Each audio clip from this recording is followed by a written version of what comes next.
Welcome back to Proxy, everybody, and today we're going to be talking about how to adapt to the Eldar nerfs, post Dataslate, and what to take in our lists to replace the units that obviously didn't do so well.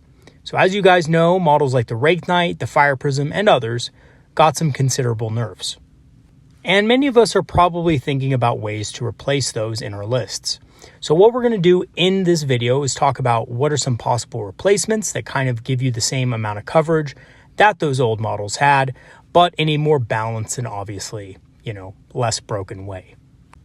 Because I think we can all agree that the double heavy Wraith Cannon Wraithknight was a bit too oppressive for the game. So without further ado, let us go ahead and jump right into it and talk about what we can start replacing in our lists for those units that got nerfed. But first, a quick overview of today's video. We're going to be talking about the major changes in the data slate and your units you probably want to replace in your best lists, and good alternatives to those units to consider that fill a similar role. So what were the major changes in the data slate and what units would you want to replace? So first and foremost, if you're running a Wraithknight right now in your list with the dual heavy Wraith Cannons, you probably want to get rid of it. Just because of the fact it was hit by a massive quadruple nerf. Devastating Wounds got nerfed, Towering got nerfed, Overwatch got nerfed, and it got a points increase. That is insane. And yes, I do still think the Wraithknight is good, but I just don't think it's top tier anymore, and I think it's probably going to be a lot harder to maneuver around the battlefield than you would think. Especially with a lot of ruins on the battlefield. If, the board is very terrain dense, you're going to have a very hard time getting any value out of it. The Fire Prism was also hit by a large double nerf, both the Phantasm nerf and a points increase, so you can't use Phantasm on it anymore. You have to spring for the extra CP for Fire and Fade, which is a considerable nerf considering now you're going to have to spend more resources to keep your Fire Prism safe. Several other large or sometimes minor points nerfs also occurred. So many units got points nerfs, Warp Spiders, Shadow Specters, the Autarch Wayleaper got a massive boost in points, Avatar of Cain, things like that. So you guys might have to be shifting a few things around in your list accordingly. All right, so what we're going to focus on today is we're going to focus on two units that I think are probably the most problematic units now in the Eldar army and units that you're probably going to be considering replacing in your lists. The first one is the Wraithknight. We're going to be talking about different alternatives for the Wraithknight. We're also going to be talking about alternatives for Fire Prisms. So for Fire Prisms, a lot of you guys are still going to run Fire Prisms. I still think they're amazing. They're great. They're just very resource intensive. And they're a lot of points, which probably puts them on the fair side if you guys want to run 3 of them. I don't think they're bad at all. I think they're still solid. But some of you are going to be looking for replacements just because you're not comfortable spending that much CP or points on a trio of prisms. So these are some of the alternatives I came up with as far as replacements to the Wraithknight and, of course, the triple Fire Prism. All right, so let's go ahead and dive into the alternatives for the Wraithknight. So package 1 I call Webs and Flames. So this includes a Night Spinner for board control and indirect fire, something the Wraithknight was very good at with Overwatch, preventing enemies from getting to certain spots of the board because they didn't want to get overwatched by the Wraithknight and basically have their whole unit wiped out. The Night Spinner offers an alternative. It does have indirect fire, it can kill smaller units, but it can also prevent units from getting there in the first place, and therefore still has a good amount of board control. The Falcon with 5 Fire Dragons in it gives you a good amount of anti-tank and anti-large. Fire Dragons are very good for their cost. When coming out of a Falcon, they can deal significant damage to large targets, and the Falcon itself does come with a Bright Lance and a Pulse Laser, which is very powerful. Optionally, you can also have Fuegan in there. Fuegan can take out a tank by himself and is also pretty good at mixing it up in close combat and can revive himself on a 2+, which is pretty awesome. So overall, this package, offers great board control with the Night Spinner and also gives you a good anti-large punch. Both things that the Wraithknight provided for you before the nerf. Okay, so this next package I call the 3 Kings. This is just 3 Wraith Lords. You have a Ghost Glaive, either 2 Bright Lances or 2 Eldar Missile Launchers and 2 Flamers on each one of them. This comes in at 480 points. And this offers a great anti-large package. The Bright Lances are very good anti-large. You're getting 6 of them with this package, or 6 Missile Launchers. If you go with the missile launchers, it has more horde clearing potential, but obviously less anti-tank and anti-monster as well. So you do have to consider what you want these to do. Do you want them to be solid anti-large hunters, or do you want them to do a little bit of both? It can deal with anti-infantry if you give it the missile launchers. The blast weapons are very good anti-horde tools. The flamers also give them decent overwatch against small chaff units. So if a small chaff unit is looking to, tie you up or take an objective from you, those flamers can overwatch and do some significant damage. And this package has better coverage as far as where it can go on the board. It can be in multiple places at once, supporting different parts of your army, and it is better in combat than the Wraithknight. Wraith Lords are much better in close combat because of the Ghostglaive, and therefore can give you a little bit of extra combat punch where you need it. The only thing it was ever missing was just that, Wraithknight, devastating wound, towering magic.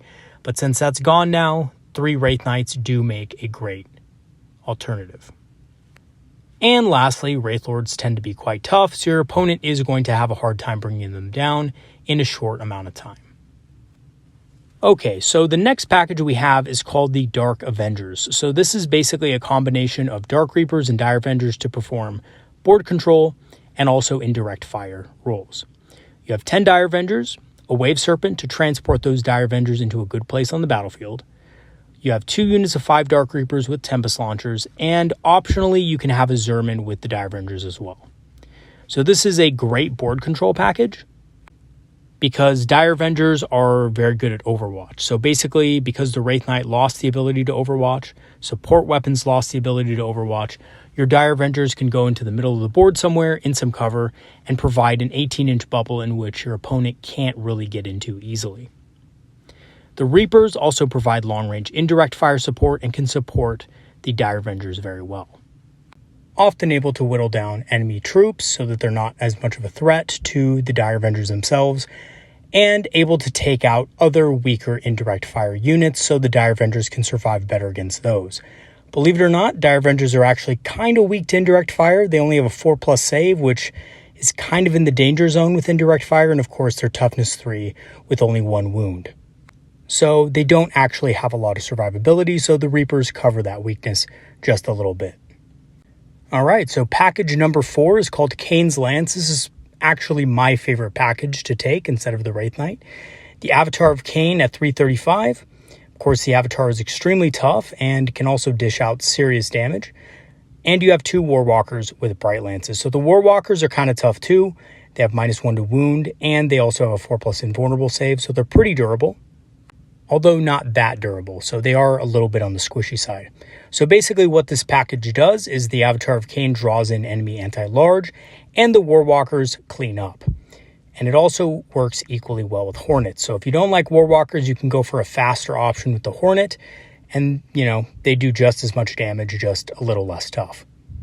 So now with the fact that we don't really have a lot of indirect fire that's going to be able to take out units downrange, we're going to need something to bait those units out, and the Avatar of Kane is obviously the best for this because he is just extremely tough and does a lot of damage, and he's not something your opponent can ignore. Okay, so let's go ahead and talk about alternatives for the Fire Prism. So alternative package number 1, I like to call the Void Circus. This is basically a lot of people's standard replacement for Fire Prisms. You have 3 Void Weavers with the Prism Cannons, and you also have a Viper with the Bright Lance. This could also be a Hornet or a Warwalker as well. I prefer the Viper though because of that ability to ignore enemy cover. So this offers similar firepower to the Fire Prisms on a smaller profile, plus the Void Weavers do have a 4+ invulnerable save for Fate Dice durability. Now, there is one problem with this, though. If you look at a Fire Prism does an average of 12 damage against a hard target. Unfortunately, Void Weavers can only maximum do 8 damage with their focused prisms. So that means that usually vehicles are around 12 wounds, give or take. There's not a lot of vehicles that are around 8 that are on the heavier side.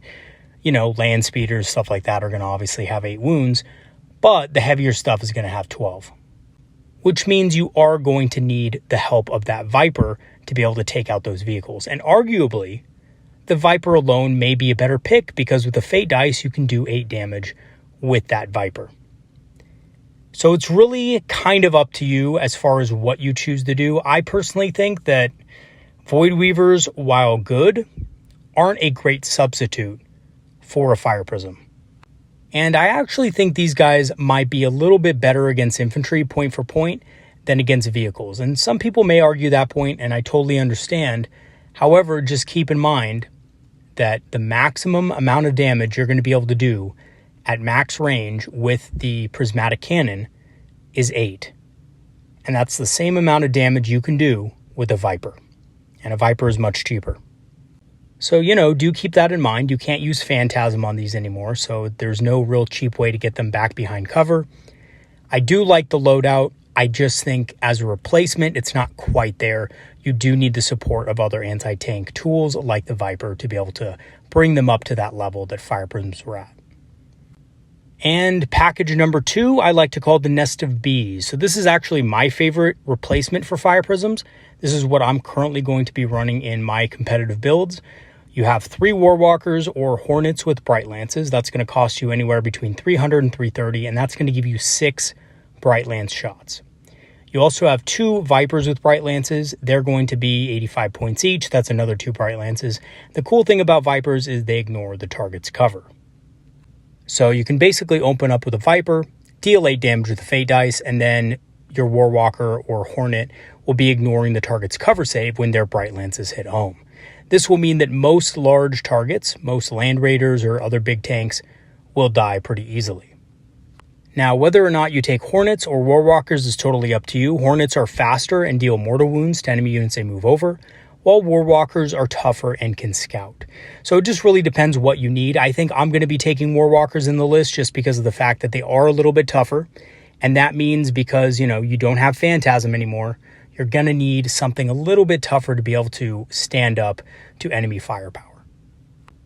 Even if it's just something small like a crack missile or something like that, you need something that can survive reliably against that, and the Warwalker is going to survive much better against those types of attacks than a Hornet will. So also do keep that in mind. However, Hornets are very good as well, and they are much faster and much better for, grabbing objectives in the late game or, dealing those last few wounds on an enemy unit with their ability. All right, so now we have package number 3, which is Rain of Fire. So Rain of Fire is just a 1-for-1 substitute for Falcons and Fire Dragons. So you have 2 Falcons in here, both of them have 5 Fire Dragons in them, and essentially this gives you a great anti-large package with fantastic mobility via Deep Strike or your standard move and disembark. And this gives you a lot of options. You're able to get line of sight very easily because of the Deep Strike, and if you don't Deep Strike them, if you think your opponent is going to be more aggressive, you can easily play defensive with them and just wait until your opponent comes to you before disembarking and wrecking havoc. So either way, they're very good. Falcons are, again, I think one of the top 10 units in our index post changes. And Fire Dragons are undisputedly one of the best units that you can put into Falcon because their one weakness is they have trouble wounding very tough vehicles and monsters. Falcons give you that reroll to wound, so obviously Fire Dragons are going to love that. And overall, I think this is a pretty solid replacement and good package if you are thinking of ditching your Fire Prisms and going another route.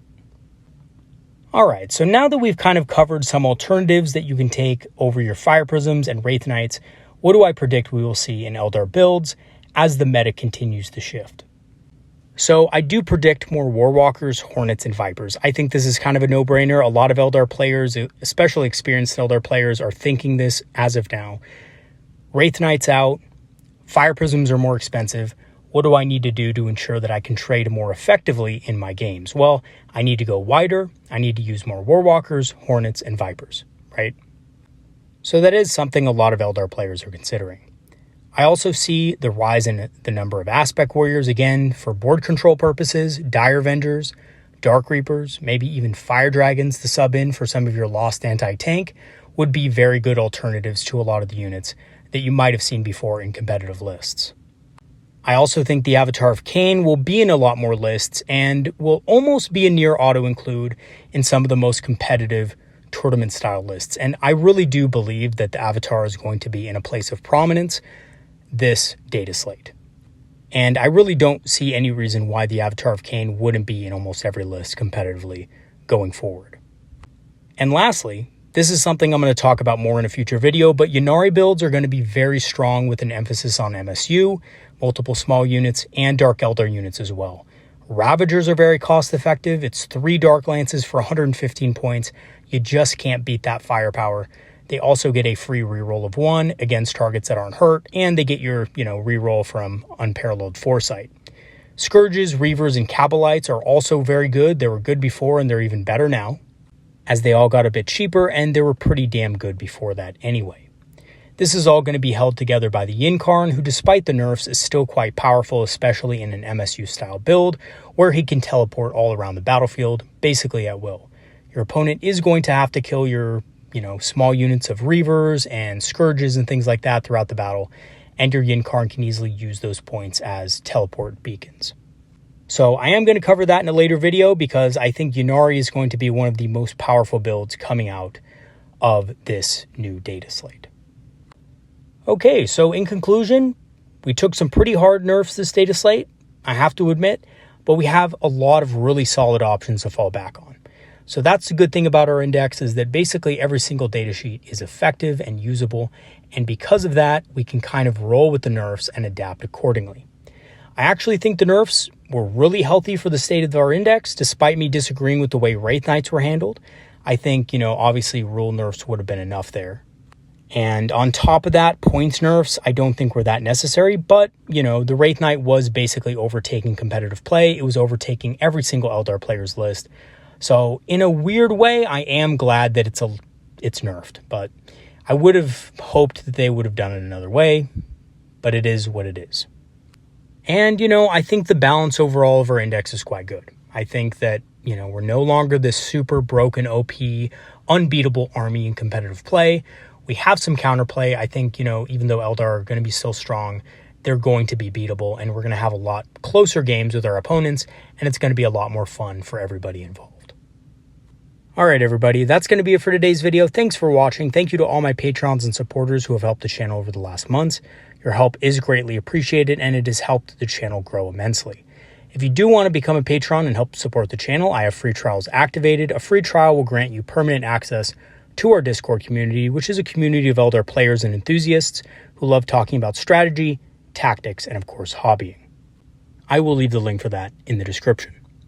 I also have a channel store page for those of you looking to grab some Eldar-inspired apparel to rep your local game store, and I'm an Amazon affiliate, so I do have discounted Eldar models that you can look at through Amazon, which also helps support the channel.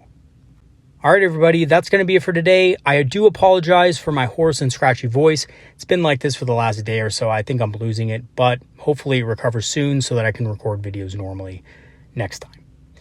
All right, everybody. Peace out. Have a good one. Have some great games this weekend, and I'll see you guys next time. Have a good one, everybody. See you later.